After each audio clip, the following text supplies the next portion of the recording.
introduce the world, Joe's world, to Commissioner Thurman Ross. Thurman, my friend, thank you so much for being. I apologize for that poor, unprofessional introduction, my friend. But thank you so much for being here, buddy. I'm glad to be here. Hey, Thurman has been a commissioner 20 years in the town of Cornelius, and he's running again this year. Let me just crazy. Something's wrong at home. No. You don't notice about Thurman, but I have said, because everybody knows I lean conservative, right? I mean, Yes. I'll vote That's for, why I brought him in here, to make you squirm. No.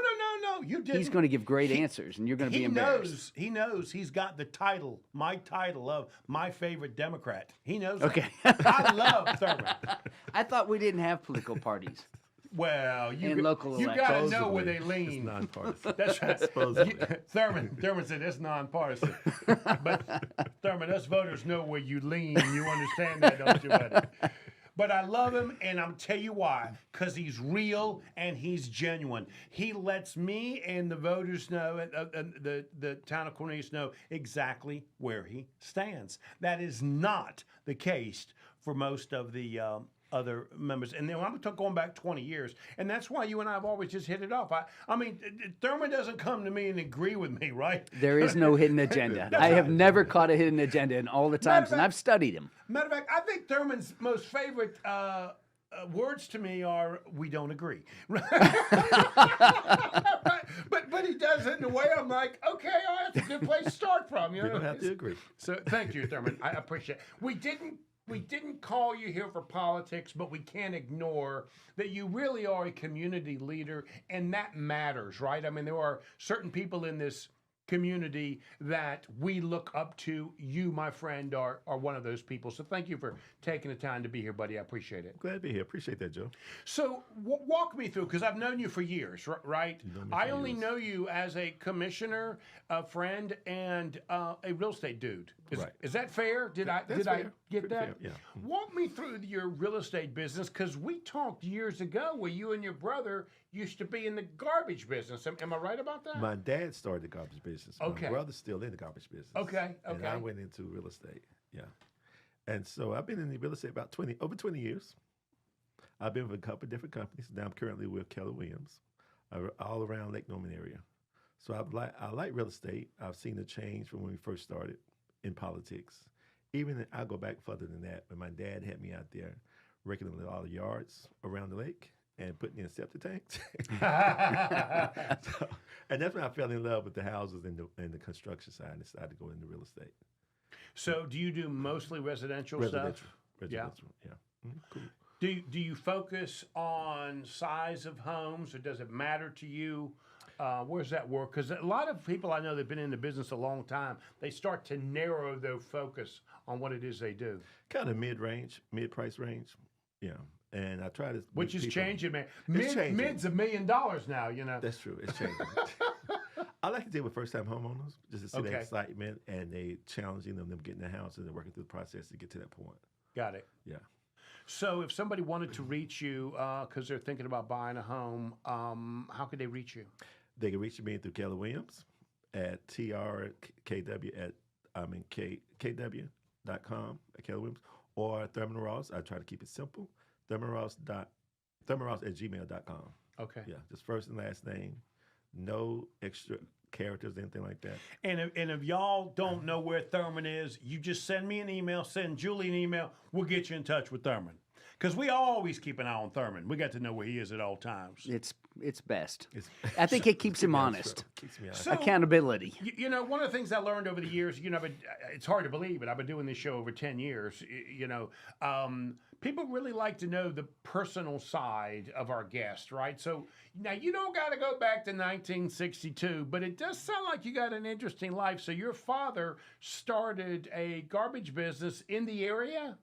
Yes, he started a couple of different businesses. Garbage business, he had a charter business, landscaping. And Your daddy my kind of man, ain't he? Yeah, I don't know if you know anything about putwood or not. No. You heard that term? No. What's that? Say that again. Putwood. Putwood. No, I Putwood, don't. Where you cut down trees and 6 feet long and take them to the wood Okay. thing. No, I didn't know that. Yeah. Okay. So we had to do that, get all this pine ink on our fingers when we was Right. young. Yeah. There's not much of that business left in this No, area. it's not. It was Charlie who was probably there. That's what I was It was going to say. fine. It sounded like Daddy was making you want to be in the business whether you wanted it or not. Right. But it was all good. Right. Yeah, once I look back on it, it was all good. I And so appreciate it. you said your brother took over the My garbage brother side took of the over business? the garbage side of the business. I took over the bus charter business. But my dad always told us that that's not what you want to do. You can do something else, or you want to try something else. So he always gave us that leeway. And I think he wanted my brother to go into heavy equipment, but then he didn't want to do that. And he all gave us a chance to go to college and just do it yourself. Do what you want to do. Right. This is the opportunity. If you want it, if you don't want it, you can do it yourself. And I can't tell you how exceptional that is that your dad did that. I mean, that is a rare treat that you had. Yeah. We were blessed. Yeah. Yeah, really. I mean, what you're describing is absolutely something that a guy like me it just warms my heart to hear. Is your father still alive? No, he's deceased. Yeah, that's too bad. Yeah. He my kind of man, don't you? So okay, so about 20 years ago, you decided to move out of Daddy's business and start in the real estate business. Real estate business. What made you want to do that? What was it that moved you in that direction? I've always been fascinated with different houses, just going to look at houses around the lake and things like that, and just see the change from where it was then to where it is now. The development, what we come to know as Cornelius. It used to be, when I first started politics, it was only 1,200 people there. Now, just a Right. solid development and try to balance out. Right. It's interesting. What year did you start as a commissioner in Cornelius? 95. 95. Were you even born then? Were you? The town hall was built in 99, so he came in the old town The hall. old town hall, the three people couldn't stand in the same spot. Freddie was going to fall in. And you had to take turns bringing in toilet paper because the taxes weren't there and they had not started the annexations yet. Exactly. And So that that's was my first old vote, school. annexation of the peninsula when I got on the board. Is that right? And I'm like, what have I got myself into? Now you can't get rid of it. Right. And it took us 2 years with that lawsuit, but we got it. Wow. So let's talk about real estate currently today. Like, real estate's been a hobby of mine for years, but never would I have thought I bought a home in Cornelius and my property would probably have gone up 3-4 times from what I bought it from 20 years ago, Thurman. I mean, that number just seems to be unreasonably. It seems to be unreasonable to expect that's going to continue that way. I mean, what are your clients thinking about the values of their homes? They like the value right now, but I think at some point it's going to peak out. I think we're getting close to that area where it's going to peak, and it may be scary. I don't think it can continue to go the way it's going, even though there is a shortage of housing. They're not sitting on the market long, but I think it's going to eventually peak, top out. Where are the buyers coming from? Who is it that wants to live on Lake Norman in the Lake Norman area? A lot are coming from Ohio, coming from New York, California, coming to get a all 4 seasons, be close to the mountains, the water, and just pick Cornelius. They don't want to be in Charlotte, on the outskirts of Charlotte. And Cornelius has a lot to offer. It's funny you say that because, I got about 17,000 people in my database. They're small business buyers, that sort of stuff. And about 60% of them want to move to North Carolina. And that's what they tell me is their number one reason for moving is the seasons. And it's not taxes or, it is they want 4 seasons. And they've been told that North Carolina provides that for them. It's kind of surprising that somebody would move for that reason. Exactly. Yeah. So do you work with other realtors? Are you a one-man show? Because I know some's got teams and that sort of stuff. I don't have a team. Yeah. So it sounds like you like working on the buyer side of things.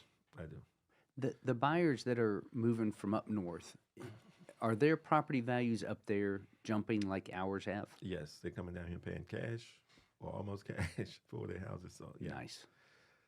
they get more bang for their buck, so they leave it where they are, where they're coming from. Which Interesting. is good for them. Does that mean we should go move to Florida? You really want to be in Florida where it's really hot. So we don't get the 4 seasons. You don't get the 4 seasons. So, Thurman, how do you decide when you make a move from one real estate firm to another? Because as a guy outside, they all seem the same to me.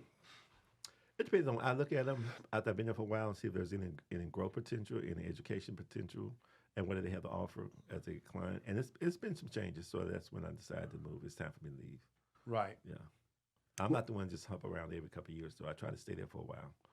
One of the residential challenges that we have here is with the prices of homes going up.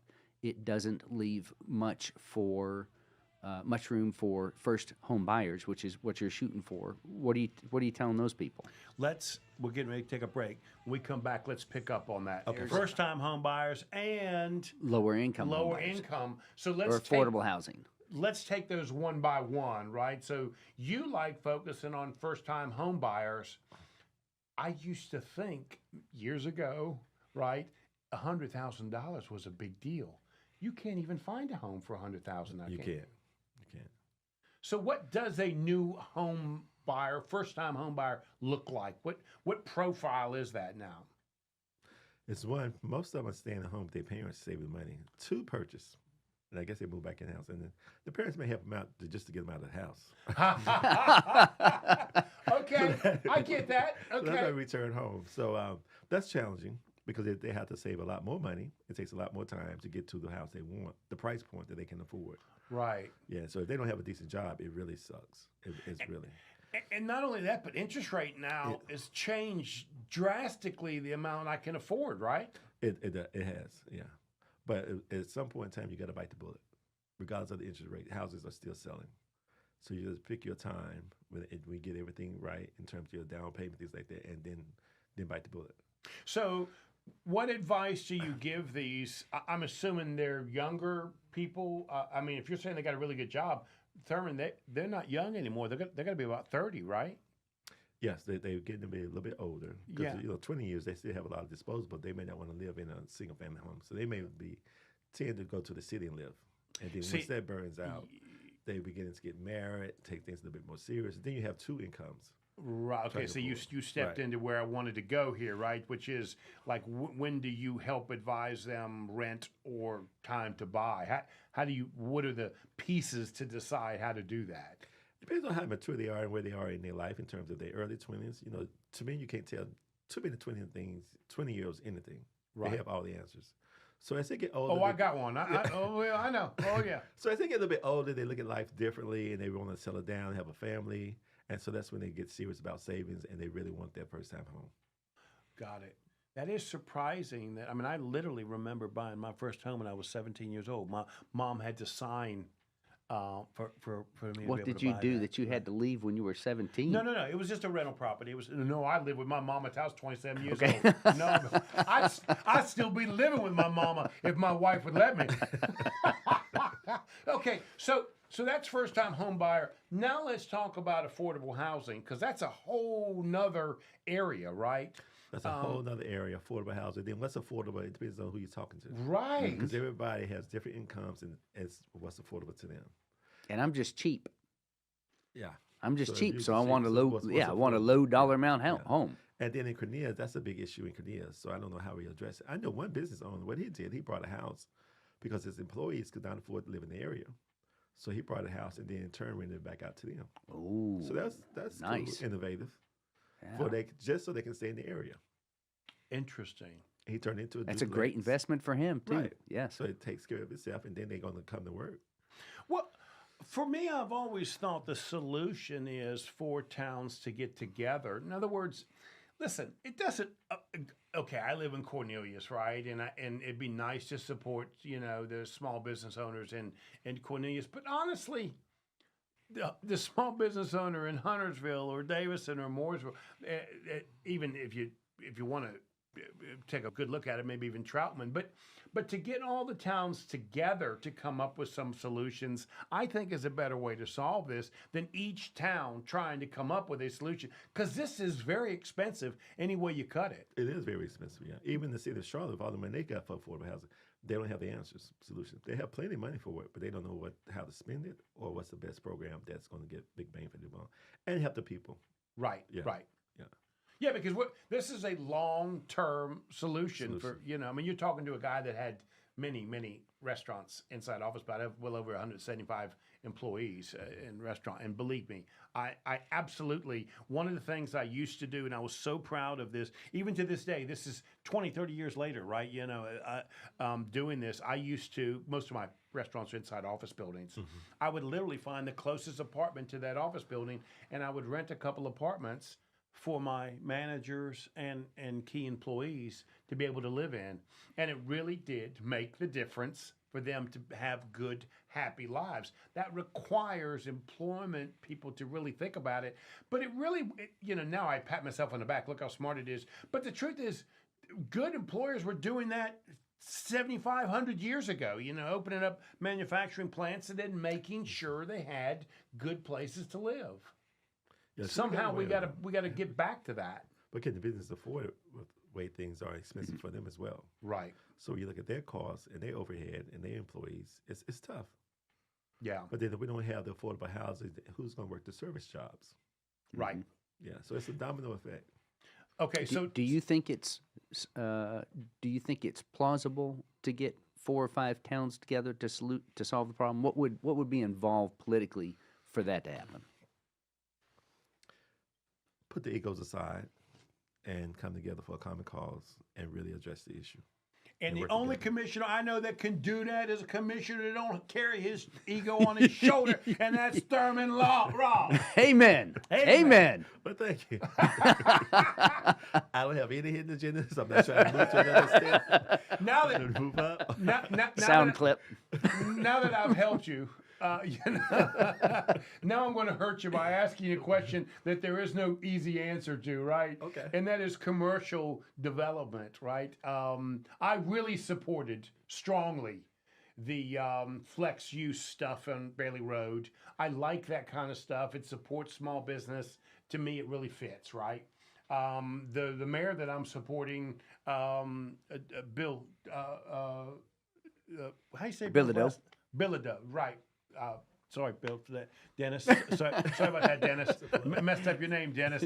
Anyways, Dennis did not support that, right? So it's not a voting issue for me. It really is this Cornelius resident issue for me, and the fact that I know small business so well. I'm curious, where do you come down on all these different types of development? Because for me, it's not development good, you know what I mean? No development bad. It is specific to me. Each development you have to look at, and you have to discern whether it works for the community at the time. Walk me through that.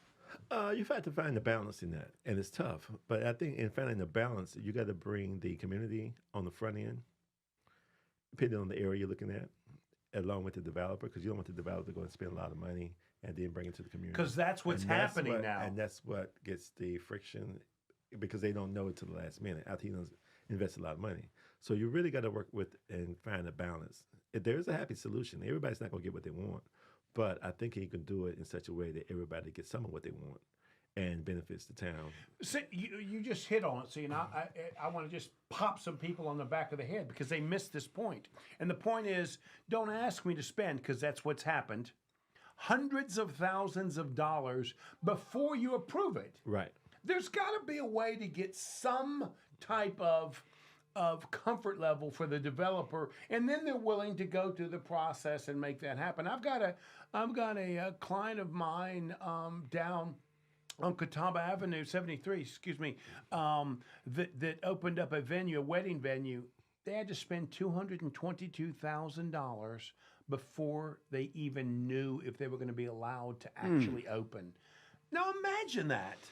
I mean, that kind of stuff, Thurman, just makes it impossible for a small business guy like me to think, does anybody really know what's happening here? Understand how difficult that is? It's very difficult. And so it leads to developers don't want to come and do business there.